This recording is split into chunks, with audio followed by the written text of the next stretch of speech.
अस्सलाम वालेकुम स्टूडेंट्स, उम्मीद करते हैं आप सब लोग खैरियत से होंगे। आज का हमारा टॉपिक है integration, formulas of the integration कि इंटीग्रेशन के फार्मूलाज कैसे याद किए जाते हैं और कौन कौन से फार्मूले हैं इंटीग्रेशन में। इंटीग्रेशन के फार्मूलाज में सबसे पहले आपके पास आता है, फर्स्ट वन होता है पावर रूल। पावर रूल ये होता है इंटीग्रेशन में उल्ट होता है डेरिवेटिव के। मैंने आपको पहले भी बताया था, डेरिवेटिव में जो सवाल होता है वो इंटीग्रेशन में जवाब होता है, और जो इंटीग्रेशन में जवाब होता है वो डेरिवेटिव में आपके पास सवाल होता है। ठीक है, तो आपके पास है, आपने इसकी इंटीग्रेशन करनी है x की n dx। ठीक है, अगर तो इसका देखो x का डेरिवेटिव आगे 1 है, अगर किसी भी चीज़ का डेरिवेटिव आगे मौजूद हो तो उसमें पावर ऐड की जाती है और वही पावर नीचे डिवाइड की जाती है और प्लस c कांस्टेंट ऐड किया जाएगा। तो दिस इज कॉल्ड द, आपके पास ये आपके पास बनता है पावर रूल कहलाता है। उसके बाद आपके पास, ठीक है, जैसे फॉर एग्जांपल अगर ये ax प्लस बी की पावर n है, आपने इसकी इंटीग्रेशन करनी है, तो ये अंदर वाली चीज़ का डेरिवेटिव क्या है? x का डेरिवेटिव 1, तो a मल्टीप्लाई होता है a, b क्या है 0, तो b एक इसका डेरिवेटिव आगे मौजूद होना चाहिए। ठीक है, तो या तो इस तरीके से यूज़ कर लो कि इसका डेरिवेटिव क्या है, a है, तो a को मल्टीप्लाई भी कर लें और डिवाइड भी कर लें, तो आपने मल्टीप्लिकेशन वाला डेरिवेटिव में मर्ज हो जाएगा और डिवाइड वाला बाहर आ जाएगा। ए से मल्टीप्लाई कर ए से डिवाइड किया, तो अब पावर अंदर वाली चीज़ का डेरिवेटिव आगे मौजूद है, तो अब पावर रूल लगेगा ax प्लस बी की पावर n+1 ओवर n+1। ठीक है, यानी वही पावर और a डिवाइड होगा। या तो इस तरह करना, इस तरह कर, अगर ऐसे नहीं याद रखना तो जस्ट सिंपली ये याद रख लो कि ये अदर देन x है ना, तो जो x के साथ होगा वो नीचे आके डिवाइड लाजमी होगा। ठीक है, इसी तरह फॉर एग्जांपल आप साइन की इंटीग्रेशन आप जब करते हो ना, जैसे साइन के आप इंटीग्रेशन करोगे ना, तो साइन की इंटीग्रेशन माइनस कॉज x आता है। ठीक है, तो अगर ये अदर देन x है, यानी कि इसके अंदर एंगल आ रहा है, यानी कि साइन ऑफ ax है, ठीक है, तो अब ax का डेरिवेटिव आगे मौजूद होना चाहिए। तो इसका डेरिवेटिव आगे मौजूद कैसे होगा? a से मल्टीप्लाई भी करेंगे, a से डिवाइड भी करेंगे, ऐसे मेथड से कर लेना। नहीं ऐसे करना तो जस्ट ये है कि इसका साइन का डेरिवेटिव क्या होता है, साइन की इंटीग्रेशन क्या होती है, माइनस कॉज ऑफ ax। ये अदर देन ax है, तो एंगल नीचे आके डिवाइड लाजमी होगा, प्लस c होगा। ठीक है, सिमिलरली आपके पास कॉज है, तो जब आप कॉज की इंटीग्रेशन करोगे तो साइन की इंटीग्रेशन माइनस कॉज होती है और जो कॉज की इंटीग्रेशन होती है वो प्लस साइन होती है। ठीक है, अगर एक और मेथड है, ये कैसे आता है, ऐसे है, जैसे आप देखो डेरिवेटिव ऑफ साइन एक्स लो ना, डेरिवेटिव ऑफ साइन एक्स, आपको पता है साइन का डेरिवेटिव क्या होता है, कॉज एक्स, तो दोनों तरफ इंटीग्रेशन अप्लाई कर लें तो इंटीग्रेशन डेरिवेटिव एंटी प्रोसीजर होती है, दोनों कैंसिल आउट हो जाते हैं। ठीक है, तो इसलिए मैंने आपको कहा, देखो कॉज की इंटीग्रेशन ली तो जवाब क्या है, साइन।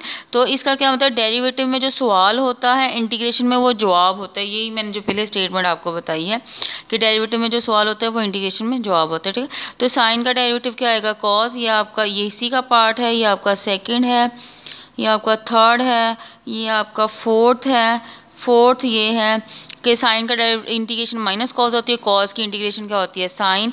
अब आपके पास क्या आता है, सीकेंड है, जैसे फॉर एग्जांपल आप tan का डेरिवेटिव लेते हो। ठीक है, tan x का डेरिवेटिव आपको पता है क्या होता है, सीकेंड x स्क्वायर। ठीक है, ठीक है, तो जब आप दोनों तरफ इंटीग्रेशन अप्लाई करोगे, इंटीग्रेट करोगे दोनों साइड्स पर, तो जब इधर भी इंटीग्रेशन करेंगे tan x और इधर भी इंटीग्रेट करोगे सीकेंड x स्क्वायर x को x dx के लिहाज से, तो ये दोनों आपस में कैंसिल आउट हो जाएंगे। इसका क्या मतलब है, सीकेंड स्क्वायर की इंटीग्रेशन क्या है, tan x।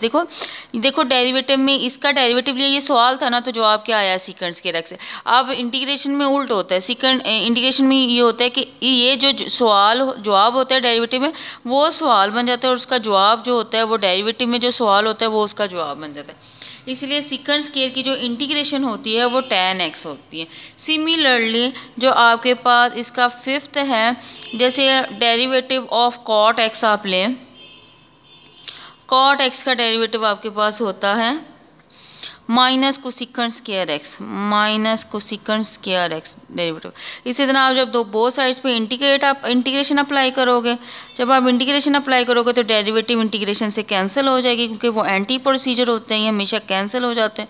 तो minus cos second square x D x, तो ये कैंसिल हो गया। तो इसका क्या मतलब है, कोसेकंड स्क्वायर एक्स की जो इंटीग्रेशन होती है वो आपके पास होती है माइनस कॉट एक्स होती है। तो ये एक आपका ये आंसर आ गया, ठीक है। सेकंड स्क्वायर की इंटीग्रेशन क्या होती है, कॉट एक्स। ये देखिए सेकंड स्क्वायर की इंटीग्रेशन क्या होती है, tan एक्स, और कोसेकंड स्क्वायर की इंटीग्रेशन क्या होती है, माइनस कॉट एक्स होती है। सिमिलरली अब आपने देखो अगर आपका 6 है, 6 आपके पास है, tan एक्स की इंटीग्रेशन क्या होती है।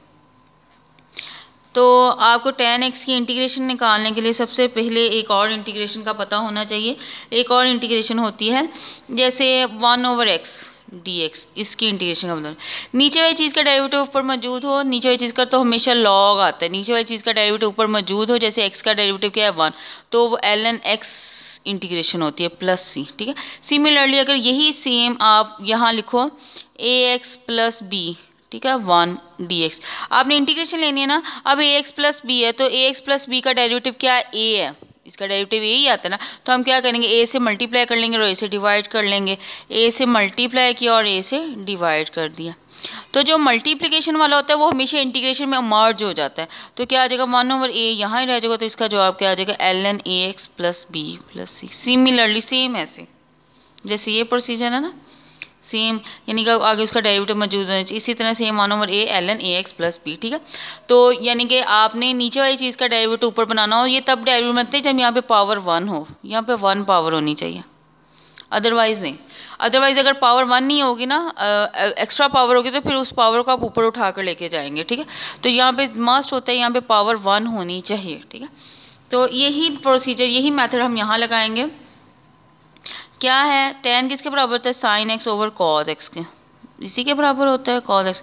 अब देखो कॉस का डेरिवेटिव क्या होता है, माइनस साइन, तो यहाँ पे जस्ट क्या है साइन, तो हम माइनस से मल्टीप्लाई कर लेंगे, माइनस से ही डिवाइड कर लेंगे।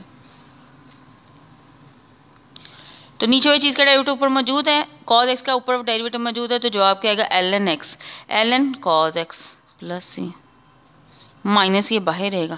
या तो माइनस के साथ फार्मूला याद रखना है, tan का माइनस के साथ रख लो, अगर माइनस के साथ नहीं आपने याद रखना तो इस माइनस को उठाकर ऊपर ले जाएंगे, ln cos की पावर -1, ठीक है।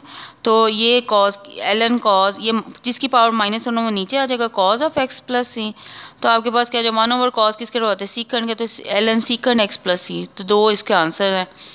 अगर प्लस के साथ याद करना है तो ln सेकंड x याद करना है, अगर tan के साथ माइनस के साथ याद करना है तो ln cos x आपके पास फार्मूला आएगा, ठीक है। अब आपके पास नेक्स्ट है, सिमिलरली आपने कॉट का खुद से करना है, कॉट x का सेम ऐसे ही, ये आपकी असाइनमेंट है।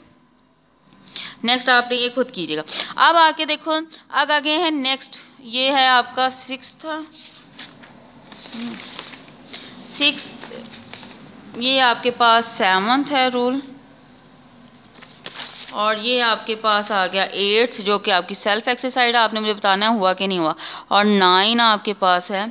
9 आप देखो, अब आपको ये पता है कि जब हम सेकंड एक्स का डेरिवेटिव लेते हैं, सेकंड एक्स का डेरिवेटिव जब आप लेते हो तो क्या आता है, सेकंड एक्स tan x आता है, यही डेरिवेटिव है। आप दोनों तरफ इंटीग्रेशन अप्लाई करो, इधर भी इंटीग्रेशन अप्लाई करें और इधर भी इंटीग्रेशन अप्लाई करें, तो इंटीग्रेशन डेरिवेटिव से कैंसिल। तो इसका क्या मतलब है, सेकंड एक्स tan x की इंटीग्रेशन का जवाब क्या आता है, सेकंड एक्स आता है।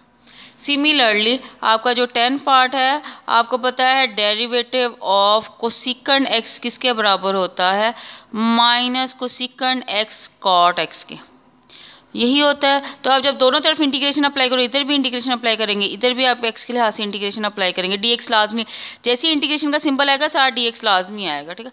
तो ये इससे कैंसिल आउट हो गया, दो एंटी प्रोसीजर कैंसिल। इसका क्या मतलब है, कोसेकंड x कॉट x की जो इंटीग्रेशन है उसका आंसर क्या आता है आपके पास, ये माइनस उधर चला जाएगा, माइनस कोसेकंड x आता है, ठीक है।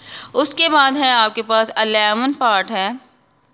11 इंटीग्रेशन वाला फार्मूला आपके पास ये है कि आपके पास e की x की जो इंटीग्रेशन होती है वो e की x ही होती है। e की x की इंटीग्रेशन क्या होती है, ई की एक्स सी, इसका डेरिवेटिव भी ई की एक्स सी होता है और इसकी इंटीग्रेशन भी ई की एक्स होता है। अगर फॉर एग्जांपल यहाँ पे हो ई की A X plus B D X है, तो ये अदर देन एक्स है, तो मैंने कहा जहाँ भी अदर देन एक्स होगा आपने आगे उसका डेरिवेटिव बनाना ज़रूरी है, ठीक है। तो क्या करेंगे, ए से मल्टीप्लाई कर लें और ए से डिवाइड कर लेंगे, ए से, क्योंकि इसका डेरिवेटिव क्या आता है ए, तो ए से डिवाइड कर लेंगे और ए से ही आपने क्या करना है, मल्टीप्लाई कर लेना ए डी एक्स। तो मल्टीप्लिकेशन वाला इंटीग्रेशन में मर्ज हो जाता है, तो मल्टीप्लिकेशन इंटीग्रेशन में मर्ज होगा तो 1/a ई की पावर ए एक्स प्लस बी प्लस सी आएगा ये आंसर। क्लियर होगी बात। उसके बाद आपके पास आ जाता है 12 ये तो ई की ए एक्स है ना, तो अगर फॉर एग्जांपल ए एक्स है, आपको पता है डेरिवेटिव ऑफ ए की एक्स आपके पास होता है ए की एक्स ln है, यही डेरिवेटिव होता है डेरिवेटिव। तो आप जब दोनों तरफ इंटीग्रेशन अप्लाई करेंगे, इधर भी इंटीग्रेशन इधर भी इंटीग्रेशन है, तो ln a तो कांस्टेंट है, तो ये इससे कैंसिल हो गया, तो a की x ओवर ln a, तो ये a की x dx आ जाएगा। ln a इधर मल्टीप्लाई हो तो जाके क्या हो जाएगा, डिवाइड हो जाएगा, क्योंकि ln a कांस्टेंट है। इसका क्या मतलब है, जब आप डेरिवेटिव लेते हैं तो डेरिवेटिव में a की x के साथ ln आता है, जब इंटीग्रेशन करते हैं तो a की x के साथ डिवाइड में ln a आता है।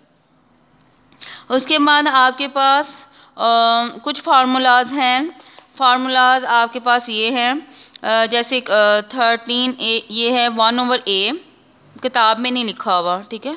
तो एक मिनट, इंटीग्रेशन आपने लेनी है ए एक्स स्क्वायर प्लस ए स्क्वायर, इसकी इंटीग्रेशन करें तो इसका आंसर ये होता है, अगर प्लस साइन है 1/a tan इनवर्स x/a, तो ये आपके इंटीग्रेशन का आंसर आ जाएगा, ठीक है।